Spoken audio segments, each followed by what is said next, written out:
This is like when the DoorDash drivers, they use like the name will be Mabel, and then Marcus shows up to your door like you are not Mabel. Hey chat. There's no chat. This is YouTube. If you can hear my sister's TV, I don't know, she watches Joe Bartolozzi and he's so loud. I'm laying down because I feel like my neck is going to fall off. So, I don't know. I'm back to read more Reddit stories, and we're going to get into it a lot quicker this time because y'all were talking about you should get right into it. Well, the point was that the video didn't work out because I was going to do TikToks, and then I was like, oh, that's too scary. I'm going to do Reddit stories. I don't know. We're going to do the Reddit stories now, part 2. Because I have my family's going somewhere tomorrow for vacation or something. Another vacation. I'm just gonna get into it. This first one comes from LouXOXOX on the r/True Scary Stories Reddit, and we're just gonna start. So, hi. So I'm just here thinking back to 2021 in September/October time when I saw someone giving away a free costume on a Facebook page. So, these are not funny, but it's just like a free costume on Facebook, and then you went like. Okay, it's called a free cycle for using things people don't want. Anyways, I saw a costume as a police outfit, so I commented and said, me, I'm interested. So I got a message and was told that she would deliver it to me if I want. So I said, oh well, if you don't mind, that would be great. So that day, I was waiting for the message to say, I'm here. Eventually, I got it. I was told to come down and walk around to the lane. So it's not like blocked off completely, but it's one of those type of lanes where you walk past and don't even notice it. The car was parked there, and it was an old dirty car. It was a leafy green, like a Renault, I think, dried leaves all over the front, screen wipers. Anyways, I didn't think of the word be careful because I knew it was a girl, etc. Well, the name was... This is like when the DoorDash drivers, they use like the name will be Mabel, and then Marcus shows up to your door like you are not Mabel. It's not funny. Okay. She said, well, the name was Mary. I went up to the car, and it was in fact a man between 50 and 60 years old. He said, for me, the costume is there if you want to see it. And I was like, are you Mary? Obviously, not his real name. He said to me, no. She asked me. I'm sorry. She asked me to deliver it for you. The costume was in a plastic bag on the passenger side of his car, and he asked me to get in and have a look. Instantly, I got a gut feeling that if I get into that car, I'm gone. I said really quickly, oh, I have to grab something to give to Mary for the costume. Be back in a second. I went upstairs and he texted me again. I really need petrol money from you if you can give me some. I ignored the message. Turned out he was married and his costume was baked to get me into his car and God knows what.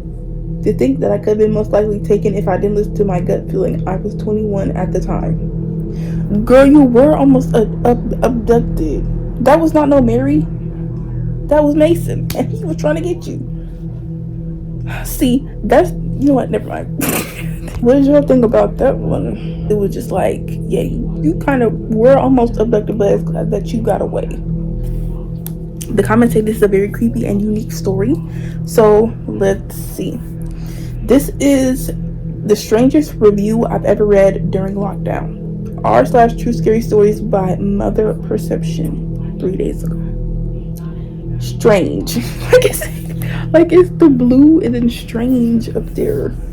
So I don't really make posts like this or share my creepy experiences, but we're getting closer to spooky season, and I figured I'd tell one that still gives me chills. It might sound made up or total BS, but I swear on everything I love this actually happened. It's probably one of the creepiest things I've come across in a while, mainly because it left me with so many questions. So this was at the very beginning of lockdown. Am I allowed to say that? I want to leave that out, but it's the Rona. I was living in a downtown LA, and all my usual late night food spots were closed except for a few. I was craving fried chicken, so I went on Google Maps and started searching fried chicken near me, scrolling through the reviews. Eventually, I landed on Popeyes, of all places. Now, not all Popeyes are the same, so I was scrolling through reviews, and when I came across one that stopped me cold, I don't remember the exact wording, but it was something like, the chicken here is so good and fresh, almost as good as human meat. Obviously, I thought that was weird too. Curiosity got the best of me. So I clicked on the reviewer's profile. If you don't know, you can check someone's past reviews that way. That's when things got really unsettling. The account didn't look like a throwaway troll, no profile picture, but the name and the writing I assumed to be a Caucasian guy. And he had plenty of legit looking reviews mixed in, but so many of them scattered across restaurants all over Southern California and even the high desert. He was comparing dishes to human meat. Stuff like, the meat is almost as good as human flesh, or human meat would really complement their size. It weirded me out. I remember just sitting there thinking, what the hell did I just read? Honestly, I think I lost my appetite because I don't remember ordering Popeyes after that. Oh, how I wish I had taken screenshots of the profile, because who knows what that guy was into or still is. I even tried looking back for it last year, but I was never able to find it again. What makes it creepy for me is it just reinforces the fact that we walk amongst people who might seem normal on the outside, but God knows what they're into behind closed doors. I'd love to see if anyone else in Southern California has ever come across something like this, because to this day it still creeps me out. It really could be a troll, but they said that they had I think they said that like a profile picture. But like, if you were eating people, why would you say? That doesn't make any sense. That's like going on the YouTube comment section and talking about this video will be good, but it will be better if it showed you killing people. That doesn't make any sense. Now they're gonna come, they probably found him. That's why, from the reviews.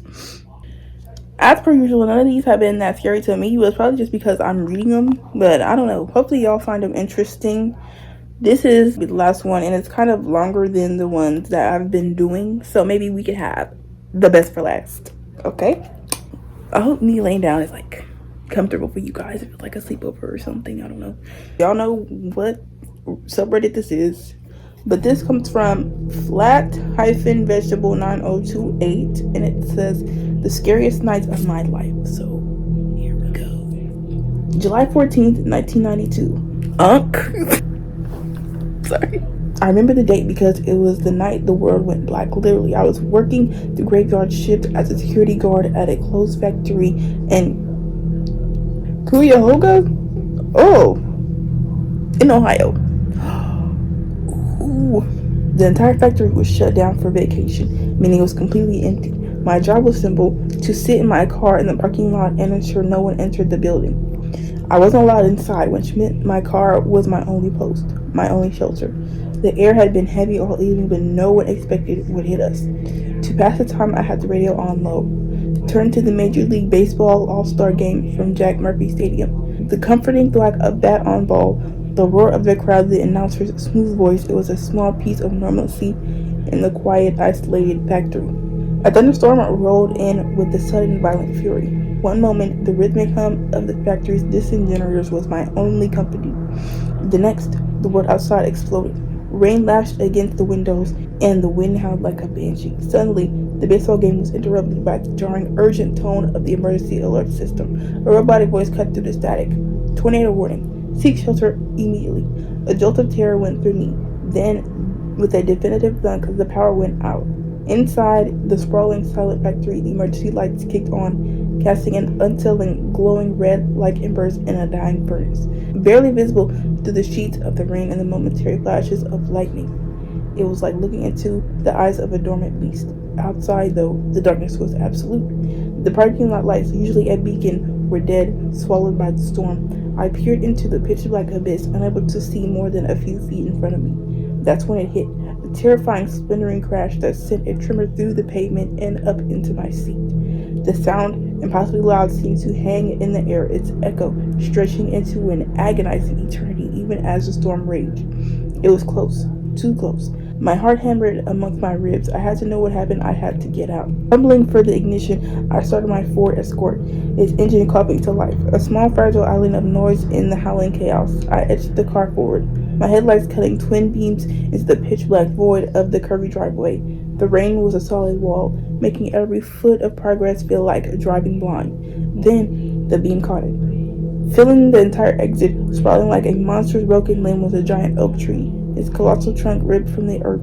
It had smashed the company sign to splinters, completely blocking the only way out. I was trapped alone in the dark with the echoes of a tornado warning still ringing in my ears, and I had no idea what was out there, the eye of the storm. With no cell phone in 1992, contacting anyone was impossible. I was truly on my own. Trapped and isolated, I huddled in my Ford Escort, the only refuge against this unseen fury outside. Then, amidst the pandemonium, a sudden, unnerving silence began to creep in. The roaring wind faded into a whisper, the deluge softened to a drizzle.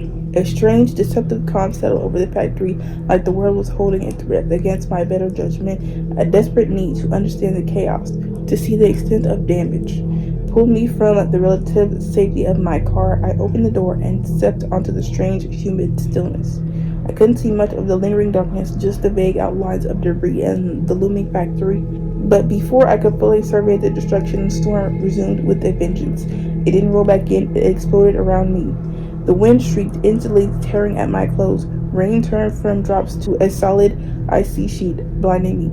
I had to run, fumbling through the renewed deluge, scrambling back to the flimsy shelter of my car. By the time I slammed the door shut, I was soaking wet, shivering not from the cold, but from the gut-wrenching terror of being caught in that sudden, overwhelming assault.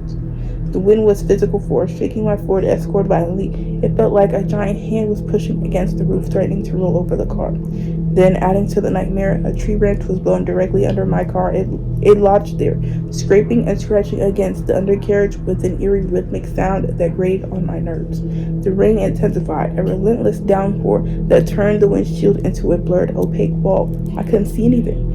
I was just a small, vulnerable target in the heart of the storm. Suddenly, the baseball game on the radio was interrupted again by the familiar, chilling tone of the emergency alert system. Another tornado warning. It felt like lightning was striking all around my car, not with a crash, but with a series of sharp, terrifying clicks. One particularly close strike illuminated the darkness for a split second, and I saw a spark shoot up into the nearby, only to fizzle out just as quickly. For the next 10 minutes, I sat there, frozen behind the wheel, unable to move, unable to think of anything but the terrifying power unleashed outside. Dawn and relief.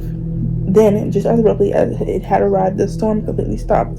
The silence that followed was deafening, broken only by the ringing in my ears. I cautiously got out of the car, the air heavy with the scent of wet earth and crushed leaves. I reached down and pulled the offending tree branch from beneath my Escort, leaving against the still shaking car. I listened. In the distance, I heard the faint, comforting wail of sirens. Within 30 minutes, a police officer spotted me from the road, his spotlight cutting through the lingering gloom. The sight of another human being, even just a silhouette in the beam of a flashlight, brought an overwhelming wave of relief. A factory owner arrived around 2 a.m. By 8 a.m., the colossal tree that had trapped me was finally removed. I later learned that the tornado had indeed touched down that night, just over a mile from where I was. Thinking about how close I came, about the absolute isolation and terror I felt, filled me with a profound sense of gratitude. I feel happy just to be alive, and for the record, the American League won the All-Star game 13-6. Man, that was good though. Like the writing was really good, but I wasn't scared. Okay, chat. There's no chat. This is a YouTube video. I think I'm going to end the video right here. If y'all want to send me like stories or like Reddit stories, they have to be scary. I'm not gonna read them unless they're scary. If y'all want to send me stories though, like my socials are always linked in the description. Subscribe and let me know what y'all want to see, or if y'all like the Reddit stories. Subscribe.